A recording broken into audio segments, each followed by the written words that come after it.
Well, good afternoon, everyone. Welcome back to the Agro webinar series from the South Dakota Ag Foundation. I'm Don Norton. I'm actually the CEO of SADARL, the South Dakota Agricultural and Rural Leadership Foundation.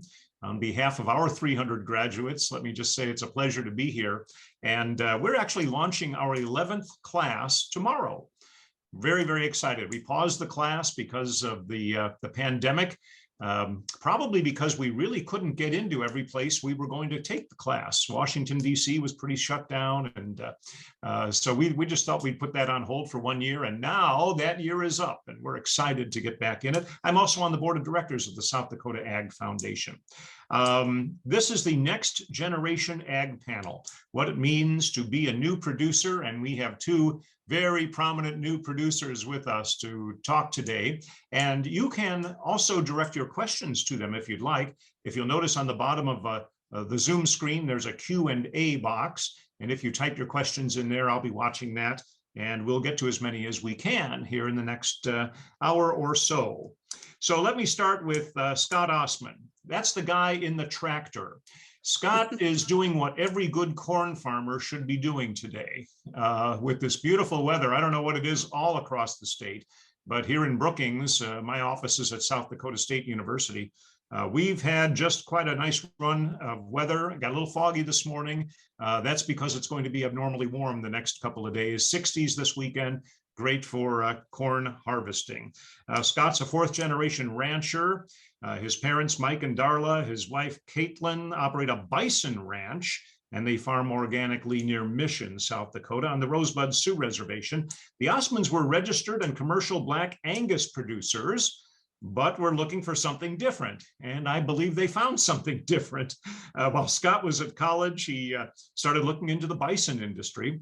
And the Osmans purchased their first bison back in 2017. And they've now transitioned completely away from beef cattle, which is absolutely amazing, to a 100% bison operation. What a great story. With growing demand for direct-to-consumer marketing, the Osmans partnered up with their neighbors, the Heims, and founded Dakota Pure Bison back in the late 2019 timeframe. Dakota Pure Bison is an online retail and wholesale meat company that offers ranch-raised bison meat directly to the customers. Scott, welcome. How are things out there in the tractor cab today? It's going good, guys. Yeah, we like I said earlier, it's a little wet, but we are going. It's as a good farmer would be, like you said. So yeah, we let's just say we got to farm organically to pay for our bison habits. So that's what we're doing here. We got a couple of pivots irrigated corn we are running on right here to finish up the 2021 organic sunflower. So yeah, we're done. And I think my partner Alex, he's in the call as well. You guys might unmute him later or something if I got to run or something. He could talk about Dakota Pure his operation. Well, I wasn't sure if he was going to, but he's in there as well. But yeah, thank you guys for having me. I really appreciate it. Yeah, sorry I'm in the tractor today, but couldn't find any way around it. So. Well, that's okay. You sound pretty good. Once in a while, you cut out a little bit. I'm surprised you have such good bandwidth anyway on the tractor, but you're fine. You'll do well, and we'll look forward to hearing from you as the afternoon goes on. I want to introduce Callie Williams too. Excuse me, Callie, along with her husband Tate, a millennial rancher located near Mitchell, South Dakota. They own and operate TW Angus. That's a purebred Angus cow-calf operation. They market Angus bulls for sale each spring, and they recently launched TW Angus Premium Meats, a business where they provide high-quality beef for consumers to purchase direct from their ranch. Excuse me. Sounds like the bison industry as well. Callie's originally from Aurora, South Dakota, grew up helping with every aspect of her parents' seed stock operation, from calving season to assisting with AI selections and showing cattle. Callie was very hands-on and knew from a young age that cattle would always be a part of her life, no matter where her life took her. Callie found her passion for promoting the beef industry when she was named the South Dakota Beef Ambassador in 2009. She continued promoting the beef industry as a member of the National Beef Speakers Bureau and competing for the title of Miss South Dakota with the platform Promoting Beef in a Healthy Diet. Boy, that campaign has taken off recently, hasn't it? With the Y- Beef Industry Council campaign on beef and healthy diets of athletes. Callie attended South Dakota State University, where she studied ag leadership and communication, and had the honor of completing an internship with Zoetis, and spending 2 summers in Wooster, Ohio, as a marketing intern with Certified Angus Beef. And it was during that internship that Callie spent her summers traveling across the U.S., working with CAB retailers and completing interviews on both radio and TV. Callie enjoyed coordinating events like the Chef Summit and going live every Friday night with ABC Channel 6 News, based out of Columbus, Ohio, to talk about, you guessed it, beef, of course. Callie works full-time as a livestock field representative for the Wyoming Livestock Roundup. And they have 2 sons, Jack and Tommy. And interestingly enough, this is something I like to see. Callie is serving as president of the Davison-Hanson Cattlemen's Association and vice president of the Young Cattlemen of South Dakota. And I like to see that because I'm in leadership and I like to see people stepping up to leadership. The president and vice president of the South Dakota Cattlemen's Association are both graduates of the Sodaro program. So I think we're going full circle here. Callie, what is going on with your life? You have your hands full. Understatement, yes. So we stay plenty busy between raising cattle and raising kids. There's always something to do. So if you see me sipping on coffee during this, there's a reason why. But we're kind of in a lull right now. It's very enjoyable as we have our cows out on corn stalks. So until the snow flies, they will be out there, and we're just kind of getting ready with things around here for either Black Hill Stock Show or the upcoming calving season. Yep, the stock show will be here before you know it. In fact, yes, I just it will. I'm afraid so. scheduled one of our board meetings and an alumni event in sync with the stock show, because so many people are going to be there. That's always a great event. Yeah. Well, let me go back to Scott real quickly. Scott, tell me your story. If you were to tell your story to somebody, how you are, where you are, and why you are, how does that story read? Can you guys hear me fine? Yes, you sound great. Yeah, absolutely. So I guess my story, I guess I'll start out. I can go back.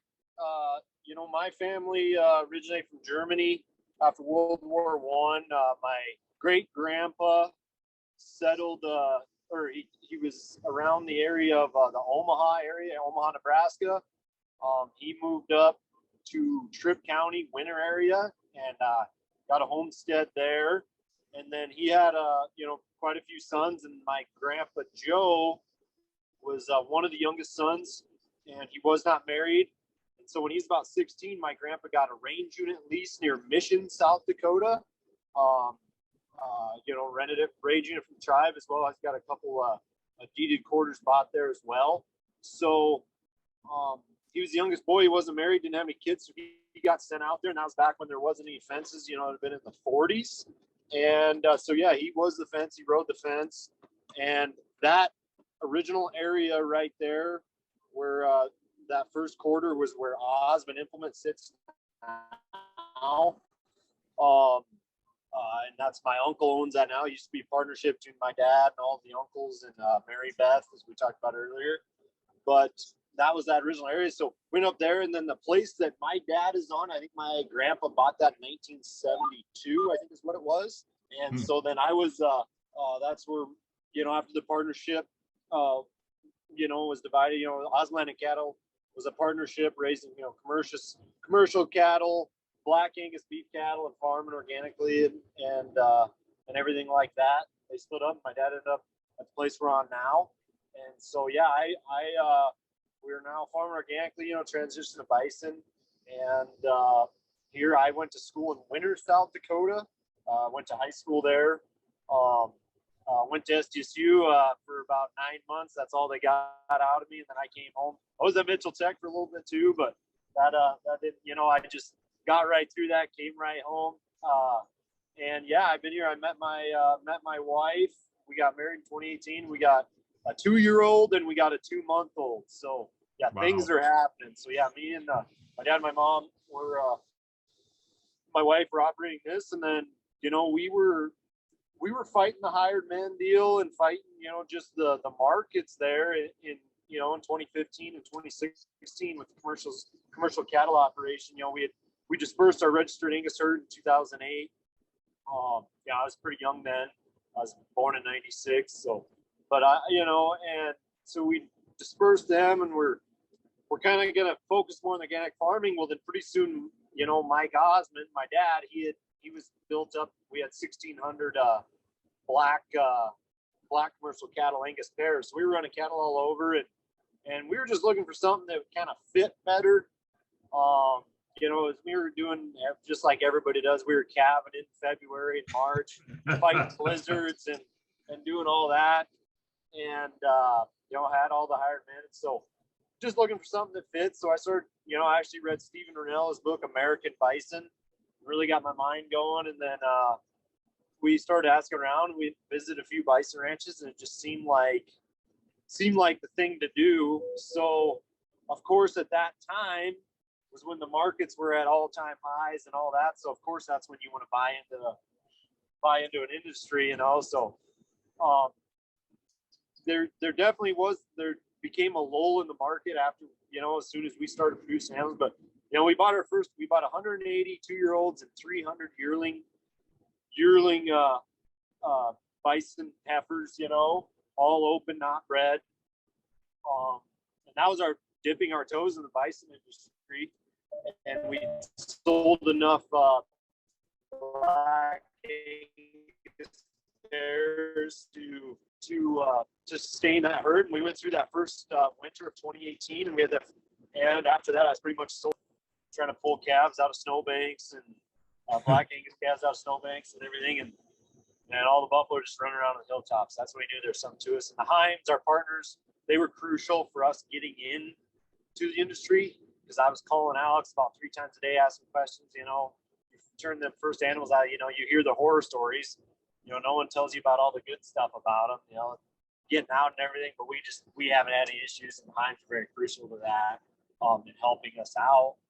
And then, kind of from the beginning, we just, that's what everyone's telling you. We started posting a lot on social media and things like that. Just everybody's, well, how can we get, bison meat? How can we get, your ranch raised bison meat? We just felt like there was such enough demand. We actually had already designed a logo and got the business established in December of 2019. Well, then COVID hit. We just knew that, the time was now. So we shipped out our first meat July of 2020. And now we've shipped meat directly to our consumers' doors, 48 continuous 48 hard. 5, we'll tell you what our best grocery store that we have is our local grocery store there, Winter Food Center in Winter, South Dakota, a little town of Winter. That is our highest selling star at the moment, but it's just growing every day. It's just the demand. I couldn't say I'd recommend starting a meat company to anybody. There's been some unbelievable challenges that you just can't even hardly when you're just when you're a rancher, but people have been awesome, learned a lot, and we're just getting started. This is what food is coming from, and to see who is raising, and that's kind of one thing that we're it's not natural. It's not natural for especially people like us to put our life out there on social media, but it's just what people want and what they demand. So we're trying to get better every day, get that up and going, and be consistent. But we are, Instagram, Facebook. That is where our market is. Yeah, I'm gonna come back to you here real quick, Scott. Than our wholesale, obviously, but we just hired two people to start managing some wholesale stuff for us. Go ahead. Yeah, I'm going to come back to you and talk a little bit about marketing and sales and how all that works.